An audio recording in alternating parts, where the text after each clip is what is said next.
मैं विपिन गंगवार आप सब लोगों का फिर से एक बार स्वागत करता हूं सराहा पब्लिकेशन के यूट्यूब चैनल पर। और जैसा कि अभी आप सभी जानते हैं कि मैं आपके साथ डिस्कस कर रहा हूं केवीएस के लिए क्या बहुत ही इंपॉर्टेंट सेशन, जिसके लिए हम बोलते हैं ईवीएस। और ईवीएस का क्वेश्चन कोई भी नहीं बचेगा, क्योंकि एक चल रही है थ्योरी क्लास और एक चल रही है प्रैक्टिस क्लास। दोनों में बिल्कुल वो पढ़ रहे हैं जो कि सीधा सीधा केवीएस में पूछा जाएगा।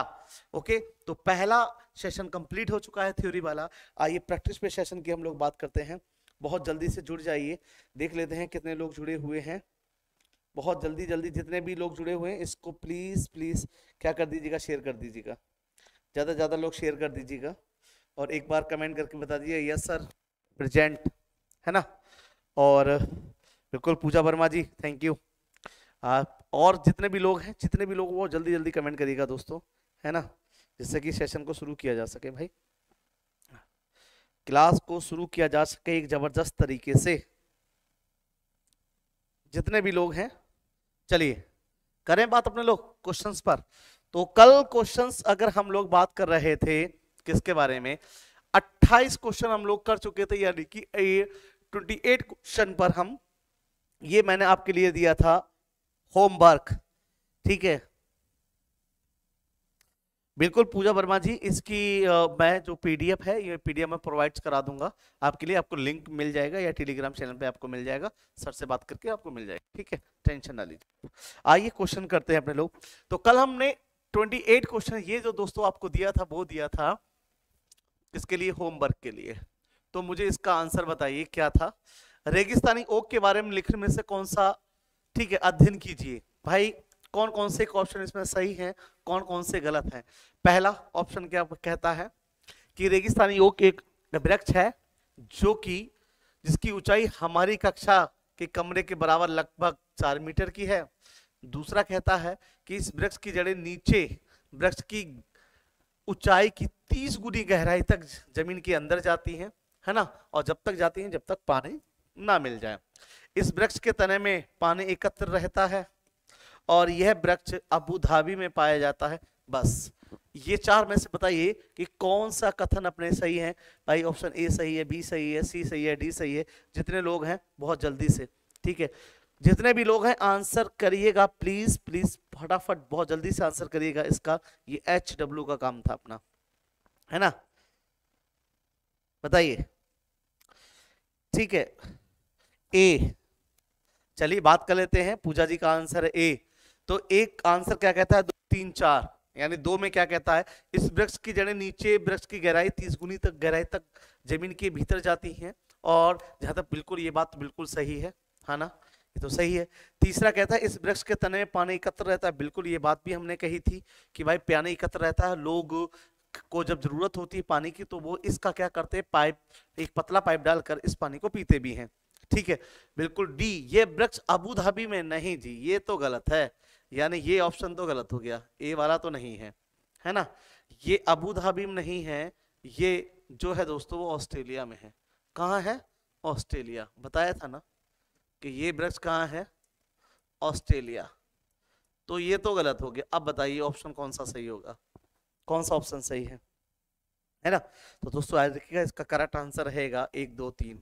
ये तीनों बातें सही हैं। रेगिस्तानी ओक एक वृक्ष है जिसकी ऊंचाई हमारी कक्षा के, ये बिल्कुल ये एनसीईआरटी में ही बात कही गई है कि क्या कहा गया है कि जो राजस्थानी ओक है वो हमारी कक्षा की दीवार के क्या है, बिल्कुल बराबर है। और लोग पानी के रूप में क्या करते हैं, इसके तने के पानी को यूज भी करते हैं। क्लियर है, तो आई होप ये चीज समझ में आ गई होगी। तो आंसर विल भी क्या हो जाएगा आपका, आंसर सी हो जाएगा। 1, 2, 3 सही है, चौथा गलत है, अबू धाबी में होकर ऑस्ट्रेलिया में। आइए क्वेश्चन नंबर 29 आज का, which of the following characteristics is the share by all the animals giving below, lizard, sparrow, throat, snake. यानी नीचे दिए गए जानवरों के निम्नलिखित में से कौन सी विशेषता पाई जाती है। छिपकली, गौरैया, कछुआ एंड क्या, सांप। ये याद रखिएगा, मैंने बताया ना कि बीच ऑफ द फॉलोइंग, सीधी अगर हम लोग बात करते हैं किसके बारे में, कि सीधी सी चीज है भाई के which of the following characteristics the share all, कौन, एनिमल्स गिविंग बिलो, लिजार्ड है, स्पैरो है, ट्रोटल है और क्या, स्नैक है। इन चारों में क्या समानताएं हैं बताइए। क्या ये जहरीले होते हैं, ऐसा तो है नहीं भाई, सांप जहरीला होता है, कछुआ थोड़ी जहरीला होता है, ठीक है। गौरैया भी नहीं। क्या ये भूमि में जल और थल दोनों में रहते हैं? ऐसा तो नहीं है, ऐसा भी नहीं है ना, क्योंकि जो जल और थल दोनों में रहते हैं वो एफिवियंस होते हैं। क्लियर है? और इसका देखिए आंसर करते जाइएगा, आंसर बताते जाइए कि 29 का आंसर क्या होगा, ए होगा, बी होगा, सी होगा। इनके शरीर पर सल से ढके रहते हैं, सर ये भी बात गलत है ना, कि भाई गौरैया का तो पंख होते हैं ना, सल कहाँ से हो गए? कछुए के ऊपर सिल्क होते हैं, सांप के ऊपर केचली होती है, यानी ये वाला बिल्कुल सही है, डी आंसर। ये सभी अंडे देते हैं दोस्तों, क्या देते हैं? इनमें कॉमन चीज क्या है? चारों में कॉमन है कि बिल्कुल बिल्कुल पूजा वर्मा जी आपका क्वेश्चन बिल्कुल आंसर सही है दोस्त, ठीक है। और इनमें क्या कॉमन चीज है? ये सभी अंडे देते हैं। आइए 13 क्वेश्चन करते हैं, बहुत जल्दी से आइएगा। 13 क्वेश्चन और नंबर ऑफ 13 क्वेश्चन। क्वेश्चन है क्या है? बहुत ही इंपॉर्टेंट है। Study the following, make their neck high up on the trees, use the all kinds of things, even place of woods and wares। ठीक है भाई, क्या है? clever birds who does not make the own the nest and lays egg into the crow nest। यानी वही कोयल और कौवे के बारे में बात कही गई, कहा गया है कि भाई कौवा जो है पेड़ की ऊंची डाल पर क्या बनाता है दोस्तों? घोंसला बनाता है। और चालाक पक्षी कोयल अपना घोंसला नहीं बनाती है, वो उसी के घोंसले में क्या देती है? अंडा देती है। क्या देती है? अंडा देती है ना। तो यही पूछा गया कि कौवा पेड़ की ऊंची डाल पर एक अपना घोंसला बनाता है, इस घोंसले में को बनाने में कई प्रकार की चीजें, यहाँ तक कि लकड़ी की शाखाएं और लोहे के तार। ये क्वेश्चन पूछा गया कि लोहे के तार किसके घोंसले में मिलते थे? कौवे के। और चालाक पक्षी भी हैं जो अपना घोंसला नहीं बनाते, कौवे के घोंसले में अंडे देते हैं। बेचारा कौवा अपने अंडों के साथ उन अंडों को भी सेता है। और ये पक्षी कौन सा है? तो अभी बता दिया मैंने कि कोयल। कौन सा है? कोयल। बहुत नॉर्मल सा आंसर था इसका, है ना। बिल्कुल बिल्कुल बिल्कुल, बहुत सही है ना। अच्छा, पूजा वर्मा जी का एग्जाम 21 को, कोई टेंशन नहीं, 21 तक आपकी ईबीएस कंप्लीट हो जाएगी, टेंशन ना लीजिए। ईबीएस का एक क्वेश्चन नहीं बचेगा, जितने भी मैंने क्लास कराए हैं पूजा वर्मा जी आप केवल उनको देख लीजिए, आपका हो जाएगा काम, आराम से, टेंशन ना लीजिए। एक एक नंबर का आप उड़ा के आएंगे बिल्कुल गर्दा, है ना। अगला क्वेश्चन आइए फटाक से। Which of the following place in our countries is the cold desert. यानी हमारे देश में निकलने से कौन सा स्थान है जो ठंडा रेगिस्तान कहलाता है? आंसर क्या होना चाहिए? दार्जिलिंग होना चाहिए, जैसलमेर होना चाहिए, लद्दाख होना चाहिए, मेघालय होना चाहिए। बहुत जल्दी से आंसर करेंगे लोग, जितने भी लोग हैं वो आंसर करें फटाफट फटाफट, बहुत जल्दी से। देखिए जितनी तेजी से आप आंसर करोगे उतनी तेजी से मैं प्रैक्टिस कराता जाऊंगा, है ना। तो बहुत तेजी से आंसर करिए, तेजी से क्या कर लेते जाइए आंसर, ठीक है। चलिए, आप अगर देरी करेंगे तो मैं देरी नहीं करूंगा, तो याद रखिएगा राइट आंसर क्या होगा? लद्दाख को क्या बोलते हैं? कोल्ड डेजर्ट बोलते हैं, ठंडा रेगिस्तान बोलते हैं। अगला 30 क्वेश्चन है, विच of the following is not a seed. यानी इसमें से ऐसा कौन सा है जो बीज नहीं है? कौन सा बीज नहीं है? क्या सौंफ बीज नहीं है? बिल्कुल है साहब। काली मिर्च बीज नहीं, ये भी है। अच्छा, क्या गेहूं बीज है? बिल्कुल ये भी है। साबूदाना, साबूदाना सर बीज नहीं है ना। साबूदाना बीज नहीं है, यानी कि 32 का क्वेश्चन का आंसर क्या रहेगा? डी आंसर रहेगा। क्या रहेगा? डी आंसर रहेगा। क्लियर है? और इंपॉर्टेंट क्वेश्चन, ये वाला इंपॉर्टेंट लगा लीजिए, इस क्वेश्चन को पूछा जा चुका है, ठीक है। तो इसमें लिखा है कि भाई क्या है? Rehana goes to Kerala along with her families, है ना। देयर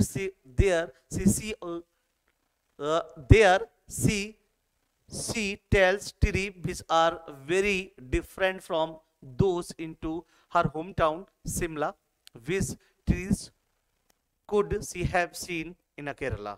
यानी कहने का मतलब ये क्या है कि भाई अपने परिवार से क्या भाई रेहाना अपने परिवार के साथ केरल जा रही थी, उसने वहां पे एक ऊंचे वृक्ष दिखाई देती है। और जैसे कि भाई उसके गृह शिमला में ऊंचे वृक्ष हैं, लेकिन उससे वो भिन्न वृक्ष है, तो वो कहते हैं केरला में ऐसे कौन से वृक्ष होंगे? तो मैंने अभी बताया था जब थ्योरी पढ़ा रहा था कि केरला में कैसे वृक्ष मिलेंगे? वो नारियल के वृक्ष मिलेंगे। किसके मिलेंगे? नारियल। यानी रेहाना अपने परिवार के साथ केरल जा रही थी और उसने वहां पे ऊंचे ऊंचे वृक्ष देखे, लेकिन ऊंचे वृक्ष जो दोस्तों देखे वो उसने क्या अपने यहाँ से डिफरेंट वृक्ष देखे। तो केरला में कैसे वृक्ष पाए जाएंगे? तो मैंने ये बताया था थ्योरी क्लासेस में कि भाई कौन से मिलेंगे, ठीक है। बिल्कुल बिल्कुल बिल्कुल, देखिए बड़ी अच्छी तैयारी है आपकी पूजा जी, टेंशन ना लीजिए, आपके सारे आंसर बिल्कुल ठीक है। ओके, नारियल करेक्ट आंसर रहेगा। केरला में क्या पाया जाएगा? नारियल। ओके, लीची कहाँ बताया था? कहाँ बताया था? तो यार के कोकोनट केरला हो गया, लीची कहाँ है? बिहार। आया वो चाचा ब्लिच याद, ये याद रखेंगे आप लोग। Okay, next question number 34। Question number 34 है कि बच्चों के द्वारा सब्जी बाजार में इकट्ठी की गई निम्नलिखित सामग्री में से उन्हें पहचानिए जिसके भीतर बीज होते हैं। आलू, टमाटर, नाशपाती, चीकू, भिंडी, केरला, प्याज, खीरा। तो यानी यहाँ पे ये क्वेश्चन बताता है कि कुछ बच्चों ने कुछ सब्जी इकट्ठी की होगी, हमको वो पहचानना है दोस्तों कि जिसके अंदर बीज पाए जाते हैं। क्या पाए जाते हैं? बीज पाए जाते हैं, सीड्स जिसके अंदर। ठीक है, तो हम सभी जानते हैं कि नाशपाती में भी सीड्स है ना, चीकू में भी सीड्स है। ठीक, चलिए यहां से ना करके यहां से करते हैं। नाशपाती में सीड्स है, बिल्कुल है, ओके। चीकू में सीड्स है, भिंडी में है, करेला में है, अच्छा खीरे में भी है, ओके। आलू में नहीं, टमाटर में भी है। तो जहां प्याज आलू हो उसको हटा दीजिए, बकाया सबको लिख लीजिए, है ना। तो आंसर ये भी ठीक हो सकता था, भाई आंसर क्या है, लेकिन ये होगा नहीं कि कई सारे लोगों को छोड़ दिया जिसमें सीड्स है। तो टमाटर, नाशपाती, चीकू, भिंडी, खीरा, बिल्कुल ये भी हो सकता है, लेकिन कुछ और भी तो नाम है। तो टमाटर, नाशपाती, चीकू, भिंडी, करेला, खीरा, बिल्कुल आंसर क्या हो जाएगा। इन सभी के अंदर क्या होते हैं? सीड्स होते हैं। क्या होते हैं? सीड्स। बड़े आसान आसान क्वेश्चन आएंगे, टेंशन ना लीजिए, है ना, क्योंकि ये सारा जो मैं आपको करा रहा हूँ दोस्तों, ये सारा एनसीईआरटी का निचोड़ है ना। तो लीजिए कक्षा 3 से लेकर कक्षा 5 और 5 से लेकर 8 तक की आप सारी एनसीईआरटी का क्या पढ़ रहे, निचोड़ पढ़ रहे हो। और जितने भी क्लासेस मैं आपको करा रहा हूँ, याद रखिएगा सरोहा पब्लिकेशन यूट्यूब चैनल पर आपको सारी की सारी चीजें मिल रही हैं, बस उसका लाभ जरूर उठाइए आप लोग। ठीक है, क्वेश्चन नंबर 35 पे अपने लोग पढ़ते हैं। तो अगर बात करते हैं इसके बाद में कुछ कैरेक्टरिस्टिक्स दिए हुए हैं, विच of the following is not A characteristics. तो भाई क्या कैरेक्टरिस्टिक्स दिए हैं, तो आइए बात करते हैं। कहते हैं लेकिन में से कौन सी विशेषता बरगद के पेड़ की जड़ों की नहीं है। जो बरगद है ना, जो बरगद का पेड़ है उसकी क्या कैरेक्टरिस्टिक्स नहीं है, जो उसकी रूट्स होती है उनकी रूट्स का कौन सा फीचर नहीं है। तो पहला क्या, ये खंभों की तरह पेड़ को सहायता प्रदान करती। बिल्कुल जी करती, ये तो बात है ही है, सही बात है ना, ये बात बिल्कुल सही गई है। जड़ें शाखाओं के नीचे लटकती है, बिल्कुल आपने देखा होगा, ये बरगद का पेड़ है, एक बना लेते हैं इस टाइप का रफली, ये बरगद का पेड़ है दोस्तों। तो ये देखो मजबूती प्रदान कर रही, और यहां से ये जड़ें लटकती भी हैं इसके, है ना, बाद में ये धरती से मिलकर स्तंभ बन जाती है।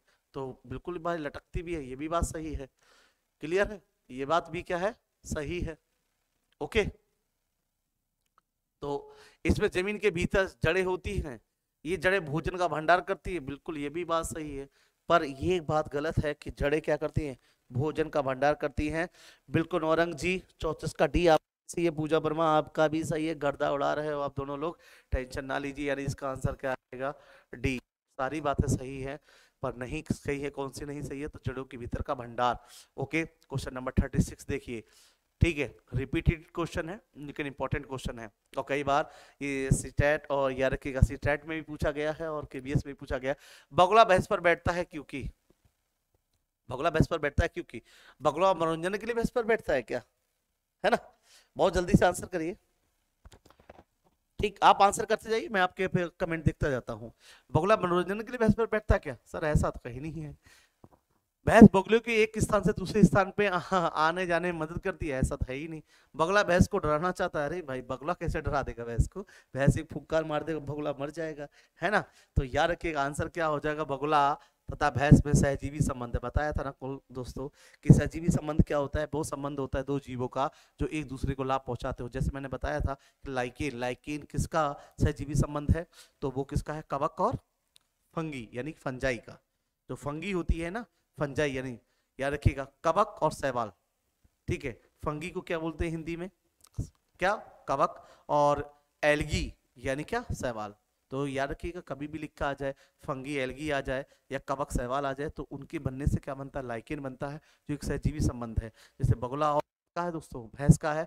बगुला क्या करता है, भैंस के कीड़े खा लेता है, तो कीड़े से छुटकारा मिल रहा है किसको, भैंस को, और बगुला पेट भर रहा है, तो दोनों को लाभ हो रहा है नहीं हो रहा है। तो ऐसा रखिए, इसको हम बोलते हैं सहसंबंध। 36 का डी कल और तरीके से पूछा था, हाँ बिल्कुल बिल्कुल औरंग जी, कल और तरीके से पूछा, पर यही करेगा सी, ठीक है। केबीएस है, सीटेट है, ये सारे पेपर क्या करते हैं कि क्वेश्चन को घुमा घुमा के ही पूछते हैं, चीजें वही हैं, सिलेबस से बाहर क्वेश्चन आता नहीं है, सिलेबस पे ही टिका रहता है। एक आध क्वेश्चन सिलेबस से बाहर आता है दोस्तों, उसका कोई फर्क नहीं पड़ेगा अपने लोगों को।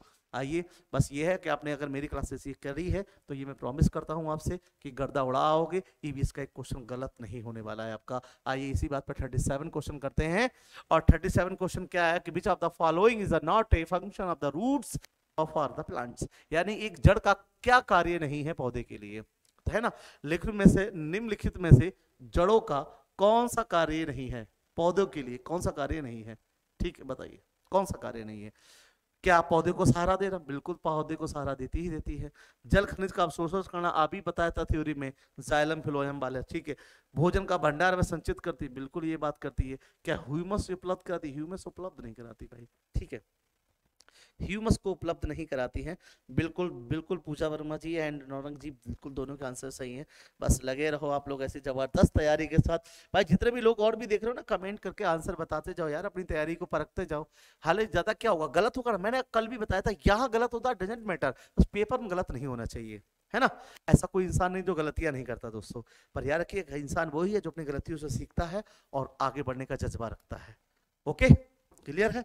अगर आप ज्यादा ज्यादा साथ देते रहोगे तो ज्यादा ज्यादा क्वेश्चन प्रैक्टिस करते रहेंगे, ये समझते रहिए आप इस चीजों को। आइए क्वेश्चन नंबर 38 पे चलते हैं। और 38 क्वेश्चन ये रहा आपके सामने, क्योंकि आप याद रखिएगा सौराहा पब्लिकेशन पर आप मेरे साथ क्या कर रहे हैं, केवीएस ईवीएस का फर्स्ट मॉक टेस्ट आप कर रहे हैं, जिसमें मैं आपको 100+ क्वेश्चन कराने वाला हूं। और 100+ क्वेश्चन में दोस्तों ये विश्वास मानिए एक क्वेश्चन भी आपका बच के पेपर में नहीं जाएगा। ओके, तो अगला क्वेश्चन क्या है, देखिए बहुत ही इंपॉर्टेंट क्वेश्चन है। बताया भी था कल भी कि निम्न में से किसकी सुनने की शक्ति इतनी तीक्ष्ण होती है कि वायु में पत्ते के हिलने की ध्वनि और घास पर किसी के जानवर के चलने की ध्वनि में अंतर कर लेता। बताया था ना कि भैया बाघ की मूंछें इतनी सेंसिटिव होती हैं कि हवा से पत्ता हिला है या कोई जानवर पत्ते पे चला है, उसमें दोनों में डिफरेंस कर लेता है दोस्त, इतना ज्यादा सेंसिटिव होती है उसकी मूंछें। और कान तो ऐसे मूव करते हैं कि सराउंडिंग की सारी आवाज को आराम से सुन सकते हैं, इतना ज्यादा सेंसिटिव है। इसका समझ गए होगे क्या है दोस्तों, बाघ क्या है, बाघ यानी टाइगर इतना सेंसिटिव होता है। ओके, क्लियर है। चलिए बहुत अच्छी, बहुत ऐसी फटाफट आंसर देते रहिए। पूजा वर्मा जी, नौरंग जी, बिल्कुल आप लोग बिल्कुल सही रास्ते पर हैं। बस ये जरूर लिखते जाइए कि 38 का डी है या 37 का ए है, जितने भी क्वेश्चन है। आइए नेक्स्ट क्वेश्चन, कौन सा 39 का, which of the following insect does not living the together in a colony like the honey bee. कौन सा दोस्तों जीव है, ठीक है, जो क्या नहीं रहता, कॉलोनी यानी समूह में नहीं रहता, जैसे कि ये जैसे कि मधुमक्खी रहती है, जैसे लिखा हुआ है में से कौन सा कीट है जो मधुमक्खियों की भांति कॉलोनी बनाकर नहीं रहता, यानी बस्ती में, यानी एक समूह में नहीं रहता, ग्रुप में नहीं रहता, समूह में नहीं रहता, यानी किसमें नहीं रहता है, ग्रुप पे नहीं रहता, किसमें नहीं रहता, ग्रुप में नहीं रहता। तो दोस्तों यार ना, आपने देखा होगा ना, चींटियां तो रहती है ना, बिल्कुल रहती है, दीमक भी रहती है भाई, ततैया बर्रे मार दो डंडा तो सारी काट खाती है हमको, ये भी रहती है। जो ये मकड़ी जी है ना, ये नहीं रहती है साहब। तो इसका आंसर क्या हो जाएगा, स्पाइडर हो जाएगा। क्या हो जाएगा, स्पाइडर जो है वो आपने देखा होगा मकड़ी जाला बनाती है ना। तो कभी ऐसा नहीं कि एक मकड़ी के साथ 6-7 मकड़ी या 10-12 मकड़ी या 100-200 मकड़ी एक साथ रह रही हो ना जी ना, ऐसा कुछ नहीं है, सिंगल मकड़ी रहती है, या मेल या फीमेल रह सकते होंगे। क्लियर है। तो 39 का आंसर हो गया सी। अनुरंग जी बिल्कुल सही है, वर्मा जी बिल्कुल सही है। भैया जितने लोग देख रहे हो यार, सारे के सारे आंसर करते जाइए और अपनी तैयारी को परखते जाइए। आइए क्वेश्चन नंबर 14 लेते हैं अपने लोग, है ना। और इसमें लिखा है कि क्या आपने अपने घर या स्कूल के आसपास जानवर देखे। देखिए छोटे बच्चे तो ऐसे ही देखेंगे भाई, बात क्वेश्चन आएगा। जिनके छोटे बच्चे हैं अपनी नोटबुक में उनके नाम लिखिए। इन प्रश्नों के माध्यम से किस प्रकरण कौशल का आकलन किया गया है। मतलब कि भाई कक्षा में बच्चों से अध्यापक ने कहा होगा कि आपने अपने घर के आसपास जो भी जानवर देखे हैं उनको देखो, उनके नाम लिखो, उनके बारे में बताइए।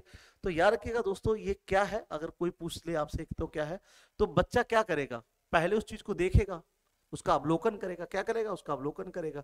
उसके बाद उसको क्या करेगा, रिकॉर्डिंग करेगा। क्या करेगा, उसकी रिकॉर्डिंग करेगा। तो अवलोकन रिकॉर्डिंग ये दोनों चीजें आ जाएंगी सर, ठीक है। ऑब्जर्वेशन एंड रिकॉर्डिंग किस क्या है, इंग्लिश में क्या है, ऑब्जर्वेशन एंड रिकॉर्डिंग है, ठीक है।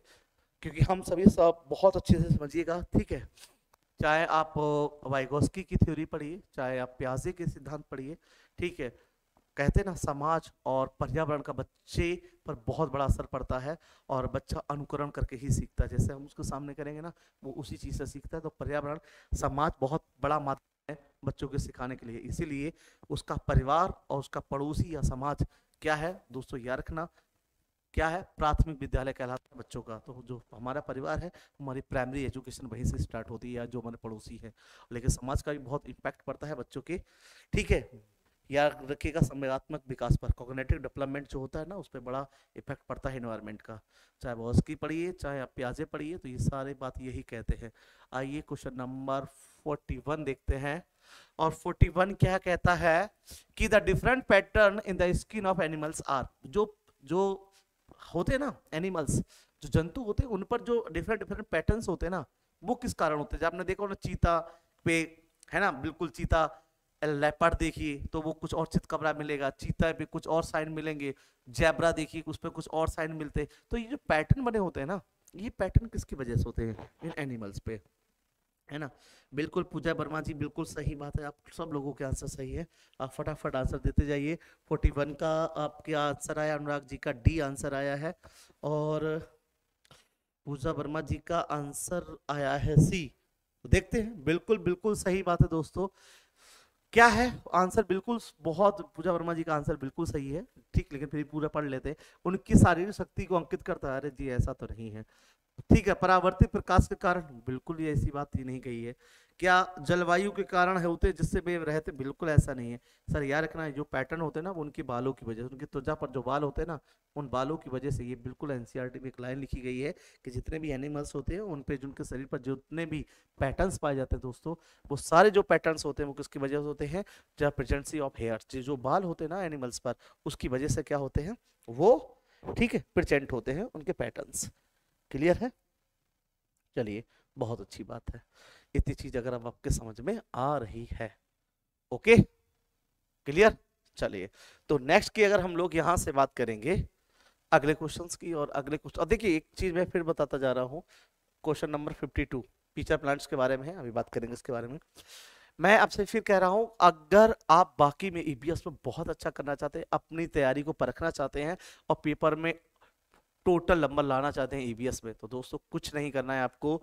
ये 4 से 5 या 6 क्लासेस जितने भी मैं ईबीएस की करा रहा हूं, बस इसको देख के इन क्वेश्चंस को लगा लीजिए। मैं आपको गारंटी देता हूं कि आप बिल्कुल मुझे दिल से थैंक यू बोलेंगे कि बाकी में सर वो मिल गया जो आपने पढ़ाया था। एक दो क्वेश्चंस इधर उधर से जरूर आते हैं, वरना याद रखना कभी भी केबीएस है या सीटेट है, ये अपने पैटर्न से नहीं भटकते। ये हमेशा क्या देते हैं, अपने सिलेबस पे ही अपना पेपर देते हैं। अगर लाइक सेशन पसंद आ रहा है दोस्तों, मेरे द्वारा कुछ नॉलेज मिल रही है, कुछ चीजें लग रही हैं, तो इसको ज्यादा से ज्यादा शेयर कीजिए, लाइक कीजिएगा, है ना।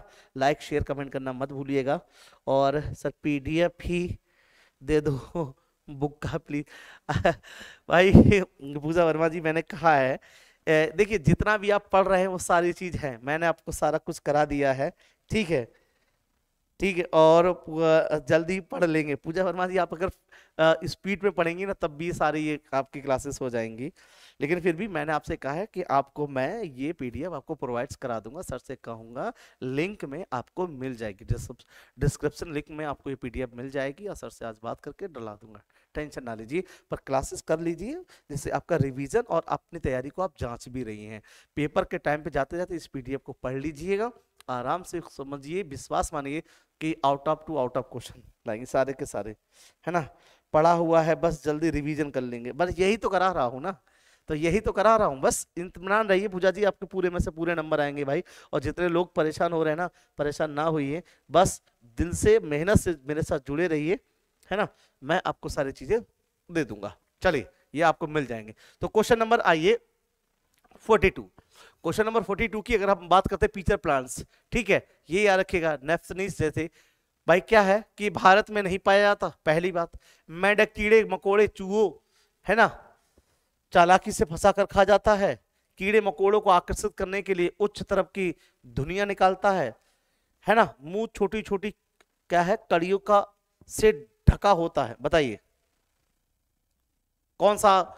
कौन सा इसके बारे में सही है या गलत है, बताओ। पीटर प्लांट्स जैसे कि Nepenthes is not found in India, clever trap and eats frog insect and mine. ठीक है भाई, क्या है, emit sound of high pitch to attract insect, has mouth covered with the tiny hooks. बताइए क्या इसमें कौन सी बात इसमें जो है वो गलत है, ये बताना इसमें गलत क्या है। ठीक है, इसमें मेंशन नहीं, मैं लिख देता हूं, इसमें कौन सी जो है वो गलत है, ऐसा एक सेंटेंस है जो गलत है। ठीक है, बकाया सारी चीजें सही है। आप बताओ इसको, आप बताइए। अगर ये आया ना क्वेश्चन फंसाने वाला, अगर आपकी तैयारी जबरदस्त है तो इसका आंसर जरा देखिए, आप लोग बताएं मुझे कि इसका आंसर क्या होगा, इसका आंसर क्या होना चाहिए। जल्दी से कमेंट करिए, तभी आगे बढ़ूंगा मैं, बहुत जल्दी से। ठीक है, चलिए कोई बात नहीं। याद रखिएगा, भारत में नहीं पाया, ये चीज तो गलत है ना, ये चीज तो गलत है। ओके, ये भी गलत है, मतलब थोड़ा सा रिपीट कर लीजिए, इसमें आंसर ये कर लीजिए कि कौन सी लाइन सही है, गलत नहीं, कि कौन सी चीज क्या है इसके बारे में सही है, गलत नहीं। तो पहली बात, ये भारत में नहीं पाया जाता, बताया था ना कि भारत में मेघालय में मिलता है, तो पहली चीज तो यहां से ये गलत हो गई। दूसरा, ये मेंढक कीड़ों और चूहों को चालाकी से फंसाकर खा जाता है, बिल्कुल यही बात सही है ना। कीड़े मकोड़ों को आकर्षित करने के लिए तरल धुनिया निकालता है, अरे धुनिया धोनी थोड़ी निकालता है सर, ये एक टाइप का तरल पदार्थ निकालता है, धोनी नहीं निकालता है, पदार्थ निकालता है जो सुगंधित पदार्थ होता है, जिसकी खुशबू को सूंघ कर इंसेक्ट होते वो अट्रैक्ट होते हैं इसकी तरफ, है तो इसलिए ये भी गलत है। इसके मुख छोटी छोटी कड़ियों से ढका होता है, नहीं जी ऐसा नहीं होता है, जो नेथनीज होता है वो इस प्रकार का होता है, कल भी बनाया था, आज भी बना देते हैं, ये इस प्रकार का एक घड़ा नुमा क्या होता है, ठीक, और ये इसका ढक्कन होता है, इस प्रकार का ये क्या होता है, घड़ा बना हुआ होता है। ये प्लांट मान लीजिए कोई, ये प्लांट है, और यहाँ से इंसेक्ट ये खुशबू छोड़ेगा, इंसेक्ट आएगा नीचे गिर जाएगा, ढक्कन बंद हो जाएगा। ठीक है, तो ये याद रखिएगा कौन सा है, इसका आंसर रहेगा बी। ठीक है, ओके, चलिए नेक्स्ट की अगर बात करते हैं, अगला, तो अगले क्वेश्चन आता है 43 क्वेश्चन है, नेक्स्ट में से कौन सा पक्षी कैक्टस पौधे के कांटों के बीच, इंपॉर्टेंट, बहुत ज्यादा इंपॉर्टेंट है दोस्तों। ठीक है भाई, बताइए, है ना, बताइए कि कहां पर बनाता है, कहां पर बनाता है ना, कौन सा पक्षी है जो कैक्टस के कांटों के बीच में अपना घोंसला बनाता है, तो बताइए बहुत जल्दी से, कैक्टस, ठीक, कौन सा है, बया है ना, कलचिड़ी है यानी कि इंडियन रॉबिन, ठीक है, रॉबिन बर्ड है, या फाख्ता है, या शक्करकोरा है, सनबर्ड है, बताइए।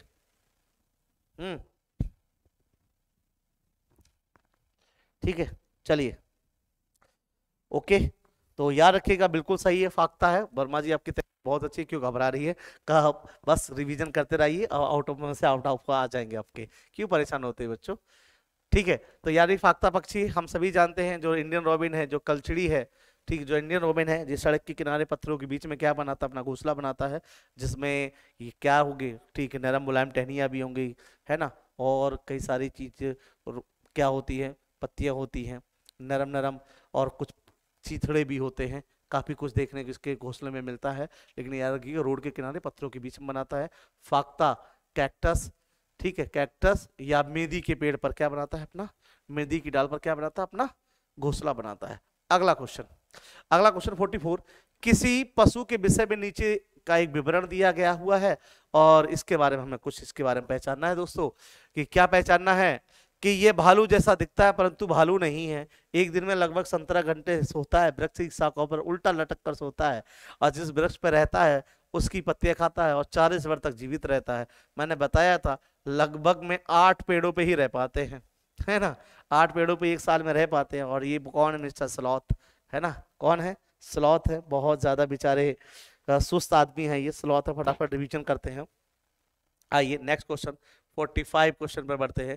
नीचे दिए गए जीवों के समूह में से किन्हीं दृष्टि श्रेष्ठ होती है तथा वे मनुष्य की तुलना में 4 गुना अधिक दे सकते हैं। अच्छा, ये कह रहा है कि भाई क्या है कि which of the following group the animals has excellent sign and the see then 4 times more than humans, यानी ऐसे कौन से जानवर है जो मनुष्य के से 4 गुना ज्यादा देख सकते हैं। क्या देख सकते हैं?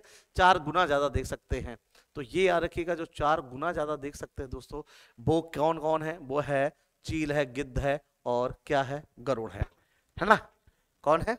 चील है, किल कौन है? चील है, गरुड़ है, गिद्ध है, और गरुड़ ना लिखा हो तो बाज भी लिखा हो तब भी चलेगा।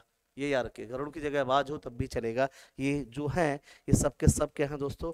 45 का भी बिल्कुल बिल्कुल बिल्कुल बिल्कुल जितने भी आंसर है वर्मा जी, आपके सारे आंसर सही हैं, है ना?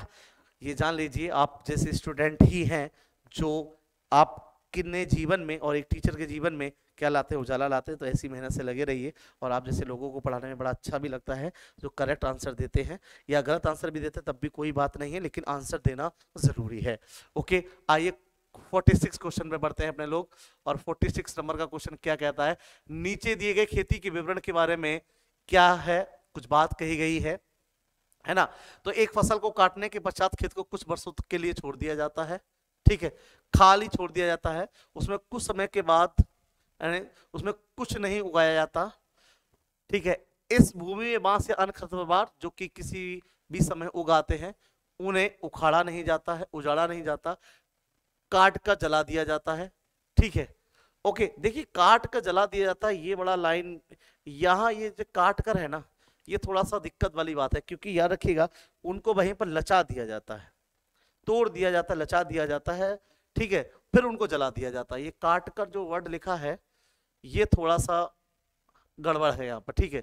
ये राख भूमि को उर्वरक बनाती है, बिल्कुल सर।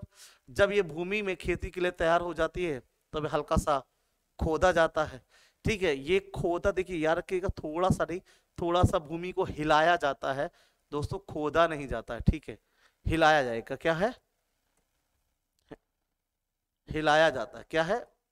हिलाया जाता है, और भूमि को जोता नहीं जाता, ठीक, ओके। और उस पर बीज छिड़क दिया जाता है। तो ऐसी खेती को हमने बताया था कि भारत के क्या होती है, पूर्वी क्षेत्रों में ये खेती देखने को मिलती है, जिसका नाम है झूम खेती। देखिए बिल्कुल पूजा वर्मा जी का तो आंसर पहले ही तैयार रहता है। नेक्स्ट अगला आइए 47 क्वेश्चन। जब कोई सपेरा अपने वाद्य यंत्र बीन को बजाता है तो सांप उसकी धुनी पर अपने सिर का इधर उधर घुमाता है, तो आपके विचार में सांप वाद्य यंत्र के प्रति अनुक्रिया है ना कैसे कर रहा है? क्या वह वाद्य यंत्र को सूंघकर, उस वाद्य यंत्र की ध्वनि को सुनकर, उस वाद्य यंत्र की गति को देखकर, उस वाद्य यंत्र द्वारा उत्पन्न कंपनों के प्रति अनुक्रिया करके, ठीक है। तो याद रखिएगा इसका आंसर क्या रहेगा 47 का? आंसर क्या रहेगा 47 का? क्या रहेगा? ए रहेगा, बी रहेगा, सी रहेगा, डी रहेगा? बिल्कुल बिल्कुल बिल्कुल सही है, आंसर डी है। याद रखिए सूंघता तो है ही नहीं, ठीक है, ध्वनि सुनेगा कैसे, कान तो है ही नहीं सांप के, ठीक है। और गति, क्या गति कुछ है नहीं, जो ध्वनि निकलती है, जो तरंगे निकलती है, उस तरंगों से जो कंपन पैदा होता है, उस कंपन के प्रति सांप क्या करता है दोस्तों? अपनी अनुक्रिया करता है। और नेक्स्ट क्वेश्चन अपना 48 क्वेश्चन है, आइए बहुत तेजी से क्या करते हैं 40 क्वेश्चंस करते हैं। लिखा है family is a unit contain the mother father and their 2 childrens, ठीक है। द स्टेटमेंट इज, लिखा है कि एक परिवार एक इकाई होता है जिसमें माँ, पिता और उनके 2 बच्चे होते हैं। ये किसके बारे में कहा गया है? किसके बारे में कहा गया है? क्या सही नहीं है, क्योंकि परिवार में कई प्रकार के होते हैं तथा परिवार को केवल एक ही प्रकार का वर्गीकृत नहीं किया जा सकता। बी सत्य है, क्योंकि ये किसी आदर्श परिवार का आकार है। सत्य है क्योंकि सभी भारतीय परिवार इसी प्रकार के होते हैं। सही नहीं है, क्योंकि ये कथन में स्पष्ट करना चाहिए कि बच्चे जैविक होते हैं। बताइए, वो ये कह रहा है कि एक परिवार एक इकाई होता है जिसमें माँ, पिता और उसके 2 बच्चे होते हैं, ऐसे परिवार को क्या कहते हैं? हमने पढ़ा था, याद रखिएगा, एक पढ़ा था मूल परिवार यानी कि न्यूक्लियर फैमिली, यूनिट फैमिली या न्यूक्लियर फैमिली पढ़ा था, एक कंबाइंड फैमिली। तो दोस्तों ये न्यूक्लियर फैमिली की बात कर रहा है, न्यूक्लियर फैमिली की बात कर रहा है। उसमें ये क्या बात करता है कि एक माता पिता होंगे, है ना, है ना, ये याद रखिएगा, एक माता पिता होते हैं और उनके अनमैरिड चिल्ड्रन होते हैं। तो सही नहीं है, क्योंकि परिवार कई प्रकार के होते हैं तथा एक परिवार में केवल एक ही प्रकार का वर्गीकृत नहीं किया जा सकता। तो ऐसा तो हम नहीं कह सकते भाई, वर्गीकृत क्यों नहीं किया जा सकता। सत्य है क्योंकि किसी भी आदर्श परिवार का ये आकार है। सत्य है क्योंकि सभी भारतीय परिवार इसी प्रकार के होते हैं, है ना। तो ऐसा तो नहीं है कि सभी इसी प्रकार के होंगे, कुछ ज्वाइंट भी होते हैं। सही नहीं है क्योंकि इस कथन में ये स्पष्ट करना चाहिए कि बच्चे जैविक होते हैं। The incorrect because the statement should specify that children are biological। यानी कि अगर हम लोग देखें तो देखो दोस्तों, वैसे तो ये बिल्कुल सही बात है कि एक जो न्यूक्लियर फैमिली है वो एक आदर्श फैमिली के रूप में हम लोग व्याख्या कर सकते हैं, लेकिन थोड़ा सा ये गलत इसलिए भी है, जैविक होते हैं, जैविक तो होंगे ही होंगे, लेकिन यहाँ पर लिखा होना चाहिए था अविवाहित। अविवाहित कैसे होने चाहिए, अविवाहित बच्चे होने चाहिए, ठीक है। तो इसका आंसर याद रखिएगा, जो आएगा कि क्या कथन में सच है, तो आप इसका आंसर क्या लगाइएगा, बी लगाइएगा, ठीक है। क्योंकि इसके हिसाब से यहाँ पे अविवाहित लिखा होता तो ये वाला ठीक हो जाता, वरना ये भी क्या हो जाएगा, गलत हो जाएगा। ठीक, आइए 49 क्वेश्चन पर बढ़ते हैं।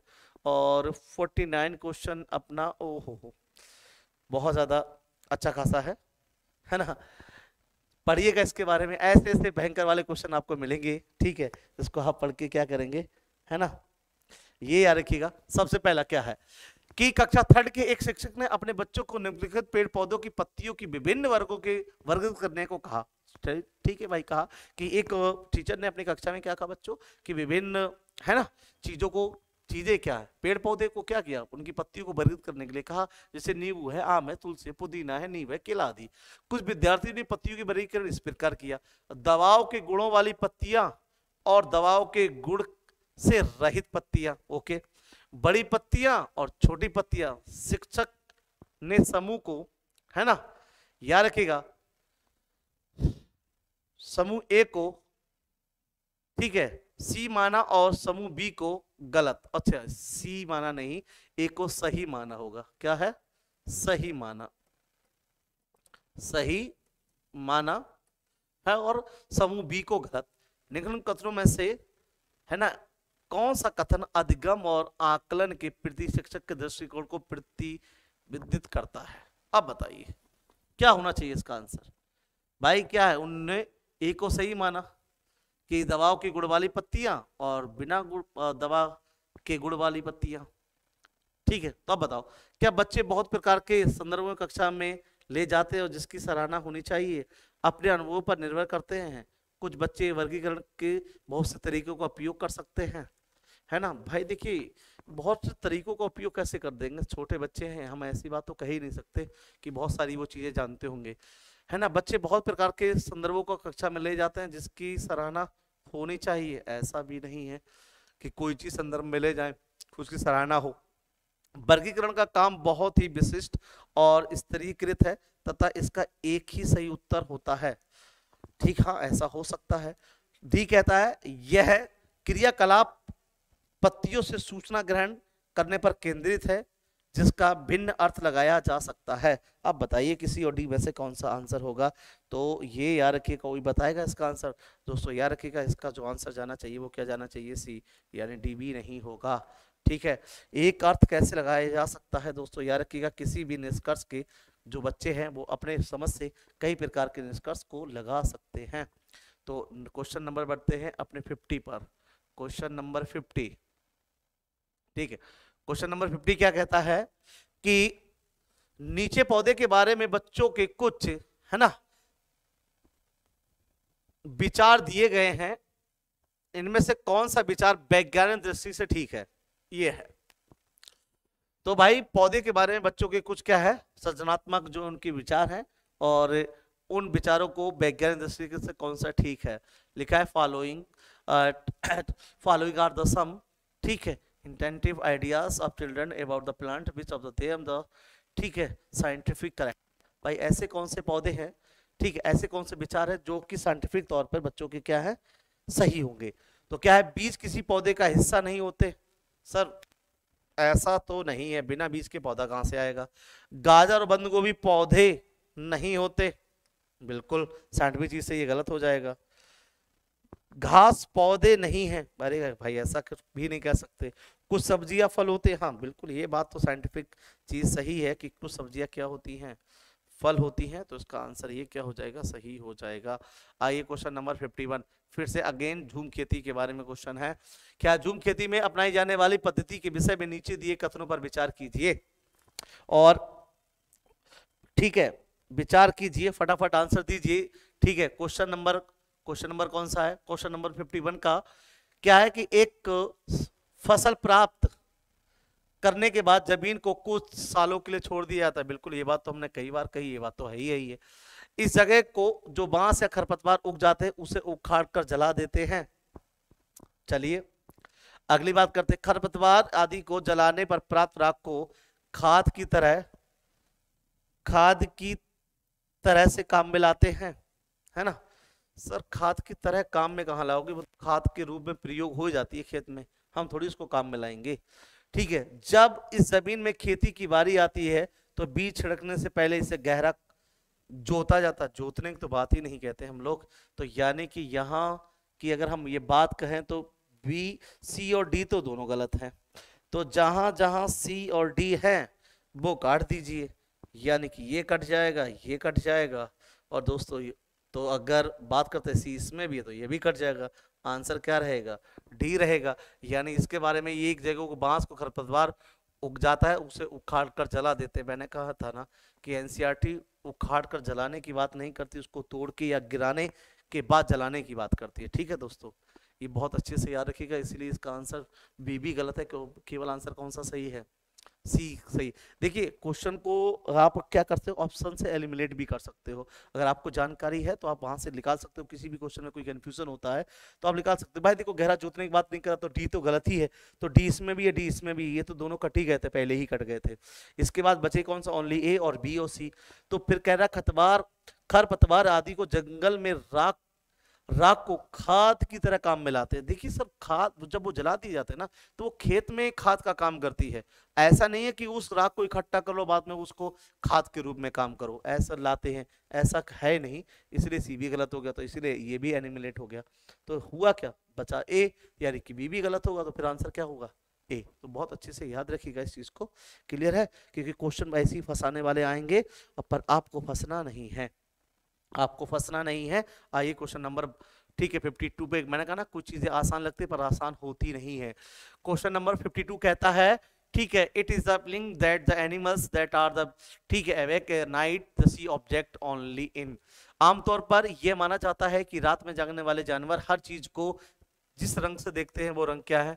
ये कल भी मैंने बताया था, मैंने कहा दिन में जो एनिमल्स होते हैं, ठीक है, जो डे में कुछ जो एनिमल्स होते हैं वो दोस्तों क्या देखते हैं, वो सम कलर देख सकते हैं। क्या देख सकते हैं, वो सम कलर्स देख सकते हैं, ठीक है। लेकिन जो नाइट में है, नाइट वाले जो एनिमल्स है वो केवल दो ही कलर देख सकते हैं, कौन से, ठीक है, ब्लैक एंड व्हाइट। कौन से देख सकते हैं, तो ब्लैक एंड व्हाइट, जहां पे वो आपका आंसर हो जाएगा, आंसर करेक्ट इज सी। तो सी आंसर आपका हो जाएगा ब्लैक एंड व्हाइट। ठीक है, चलिए वेरी थैंक यू सब लोग, आप लोग देते हैं आंसर। और बिल्कुल जी वर्मा जी टेंशन ना करिए, आपका पेपर विश्वास मानिए, बस इसी का जो मैंने सेशन करा रहा हूँ ये कर लीजिए, आपके सारे के सारे क्वेश्चन क्या हो जाएंगे, ईवीएस के ठीक हो जाएंगे, एक क्वेश्चन गलत नहीं होगा, बस गलत वही हो सकता है जो आउट ऑफ सिलेबस आ गया। ओके चलिए नेक्स्ट क्वेश्चन नंबर 53। और 53 की अगर हम बात करते हैं तो केचुओं को किसानों का मित्र कहा जाता है, जिसके लिए निम्न में से सही कारण क्या है। बिल्कुल बात सही है भाई, कि क्या कारण है कि उसको मित्र कहा जाता है।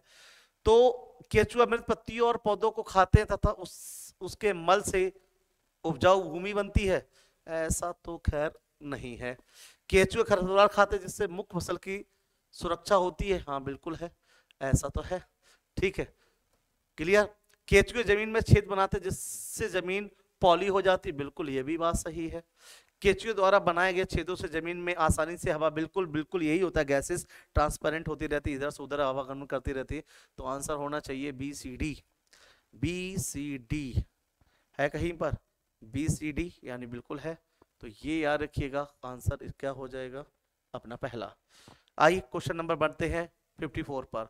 54 क्या कहता है? 54 कहता है कि भाई याद रखिएगा कि नीचे दिए गए सूची का विवरण कीजिए। क्या कीजिए? कि कछुआ है, घड़ियाल है, कौवा है, बतख है, मछली है, इस सूची निम्न में से कौन सा एक दूसरे से भिन्न है ना? Consider the following list. Turtle, ठीक है, क्रोकोडाइल, क्रो, डक, फिश, ठीक है, in this list which one of the following different from the others. तो भाई ऐसा इनमें से कौन सा है जो एक दूसरे से क्या है, अलग है? तो बहुत जल्दी से क्या करिएगा, आंसर करिएगा इसका, ठीक है दोस्तों। और याद रखिएगा यहाँ की अगर हम लोग बात करते हैं तो याद रखिएगा यहां से आंसर क्या होगा, तो यहां से इसका आंसर हो जाएगा भाई, बहुत अच्छे से समझिएगा। कछुआ है, पानी में है, मछली है, पानी में है, कछुआ भूमि पे भी है, घड़ियाल क्या है, पानी में, भूमि में, कौवा बेचारा क्या रहता है, पानी में थोड़ी जाएगा रहने के लिए। एंड नेक्स्ट क्वेश्चन है 55। 55 क्वेश्चन है कि नीचे दिए गए पक्षियों की कौन सी प्रजाति झटके से अपनी गर्दन को क्या करती है, आगे पीछे करती है? इंपॉर्टेंट क्वेश्चन है ना? Which of the following the words special being the neck, back and the front with the jack. बताइए ऐसी कौन सा पक्षी है, ऐसा कौन सा पक्षी है दोस्तों जो अपनी क्या गर्दन करता है, आगे पीछे करता है? क्या करता है? झटके से आगे पीछे करता है, ठीक है। तो याद रखिएगा इसका सही आंसर हो जाएगा कौन सा? मैंने बताया था उल्लू लगभग 270 डिग्री, वैसे 360 भी मानते हैं, कल भी बताया था, ठीक है, तक अपनी गर्दन को मूव कर सकता है। जबकि झटके से अगर कोई मूव करता है वो कौन करता है? यानी कि मैना करती है, ठीक है। ये जो पक्षी होते हैं ये अपनी मान ली गर्दन है, ये गर्दन बहुत ज्यादा हिला डुलाते, कहीं इधर हिलाते कहीं इधर हिलाते हैं। क्यों? क्योंकि इनकी आंखों की पुतलियां मूव नहीं करती, घूमती नहीं है, इसलिए इनको अपनी गर्दन को ही क्या करना पड़ता है, मूव करना पड़ता है, घुमाना पड़ता है। इतनी चीज क्या रखेंगे याद। आइए क्वेश्चन नंबर 56। क्वेश्चन नंबर 56 की बात करते हैं अपने लोग, और ठीक है, फिर वही एलिफेंट हुड के बारे में बात है, एलिफेंट के हाथियों के बारे में बात है। क्या है कि हाथियों के विषय में नीचे दिए गए कथनों पर विचार कीजिए। और क्या कहता है, ठीक है, consider the following statement about the elephants. ठीक है, तो पहला क्या कहता है? पहला दोस्तों कहता है कि elephants do not rest app, ठीक है, very much, they sleep 2 and 4 hours only in a day. बिल्कुल, ये बिल्कुल सही बात है दोस्तों कि हाथी केवल एक दिन में 2 से 4 घंटे ही सोता है। ये बिल्कुल सही बात है, ये लिखा हुआ भी है कि हाथी बहुत कम आराम करते हैं, एक दिन में 2 से 4 घंटे सोते हैं। बिल्कुल सही बात है, ये बात तो बिल्कुल करेक्ट है। अगला है an adult elephant can eat more than 2 kgs of leaves and twice in a day. यानी क्या है कि एक जो एडल्ट हाथी है वो 100 kg झाड़ियां और पत्ते खा जाता है। एक 100, यही लिखा है, एक बड़ा हाथी एक दिन में 100 किलो, सॉरी 100 किलो कह रहे, 200 किलो से अधिक पत्तियों और झाड़ियों को खा जाता है। ये गलत है, यहाँ 100 किलो होगा, वही मेरे मुंह से निकल रहा था दोस्तों। यहाँ क्या है, 100 kg है ना कि, तो ये बी वाला तो गलत हो गया यहाँ से। अगला क्या है, they they love to play with mud and water, they mud keep their skin cool. बिल्कुल सही बात है, वो पानी और कीचड़ में खेलना पसंद इसीलिए ही करते हैं क्योंकि वो उनकी त्वचा को क्या देता है, ठंडक देता है। ये लिखा है पानी और कीचड़ में खेलना बहुत भाता है, जिससे उनके शरीर को ठंडक मिलती है। बिल्कुल ये बात भी सही है।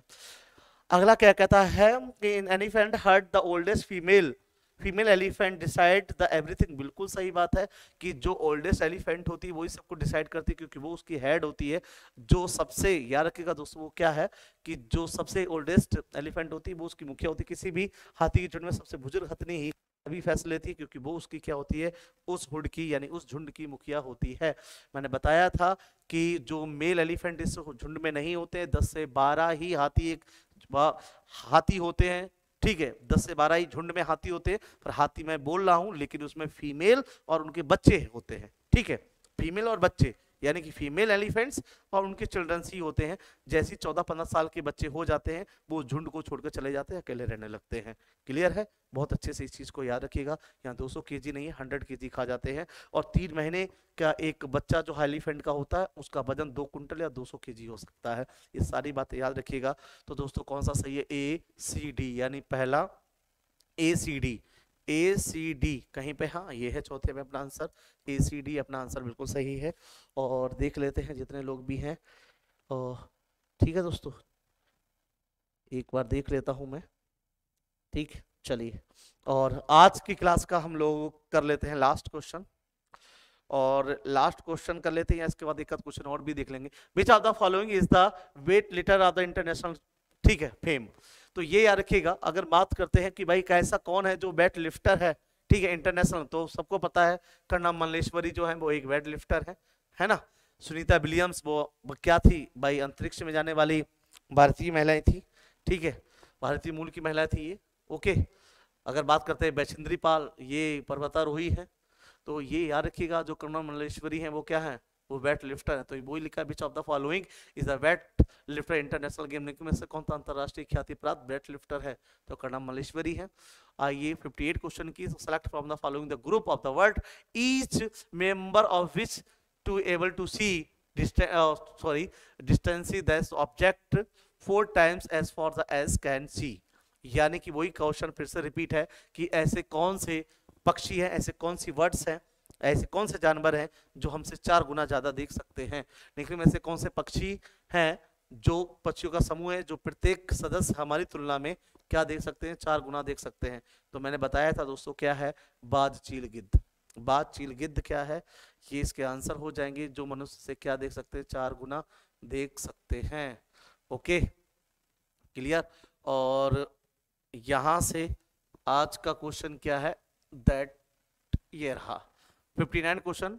और 59 क्वेश्चन में क्या है कि which of the following animals look like a bear but is not. ये एनिमल, ठीक है, spend 17 hours a day sleeping while the handing out upside down on the trees branch and eats their leaves of the same trees। they are the average life of the animals, ठीक है, almost 40 years and their times the move around their 8 trees। यानी वही बात कह रहा है कि ऐसा कौन सा एक जानवर है जो भालू की तरह दिखता है और पेड़ पर उल्टा लटक कर सोता है, और लगभग में 17 घंटे ये बेचारे सोते हैं, और 17 घंटे सोते हैं। उसके बाद इनकी जो एवरेज लाइफ है जिंदगी वो 40 साल की है, और लगभग 8 पेड़ पे ही रह पाते हैं। तो वो अगेन स्लॉथ की बात हो रही है, किसकी बात हो रही है, स्लॉथ की बात हो रही है। वही बातें नीचे दिया गया, एक जंतु भालू जैसा दिखता है परंतु भालू है नहीं, एक दिन में लगभग 17 घंटे शाखाओं पर उल्टे लटक कर सोता है बेचारा, और उसी बात जिस पर सोता है उसी की सारी पत्तियां खा जाता है। इसकी औसत आयु 40 वर्ष है। अपने पूरे जीवन में लगभग ये क्या करता है ना, 8 पेड़ पे ही जीवन बिता पाता है ना। लगभग में 5 साल एक वृक्ष पर, और बेचारे मर जाते हैं। इनका ही नाम क्या है, स्लॉथ, ठीक है, बेचारे आलसी जीवन व्यतीत करते हैं। और which of the type words back the use to tear and eats meat. किस प्रकार के पक्षी को, है ना, चोंच मीट को काटने और खाने के काम आती है, फाड़ने के। और आज की क्लास का ये लास्ट क्वेश्चन है दोस्तों, याद रखना, ऐसे कौन से जानवर हैं, जो ऐसी कौन से जानवर है जिसकी चोंच कैसी होती है, जो मीट को काटने, चीरने, फाड़ने और उनको खाने का काम करते हैं। तो ये याद रखिएगा दोस्तों, जैसे याद रखिएगा, जैसे गिद्ध है, बाज है, चील है, इन सब की क्या है भाई, ये सब है मीट को खाने काटने का काम करते हैं। तो इसीलिए इनकी जो चोंच होती है वो हुक जैसी होती है, कैसी होती है, हुक नुमा चोंच होती है, कि आराम से फ्लैश को चीड़ फाड़ के खाया जा सके। ओके, क्लियर है।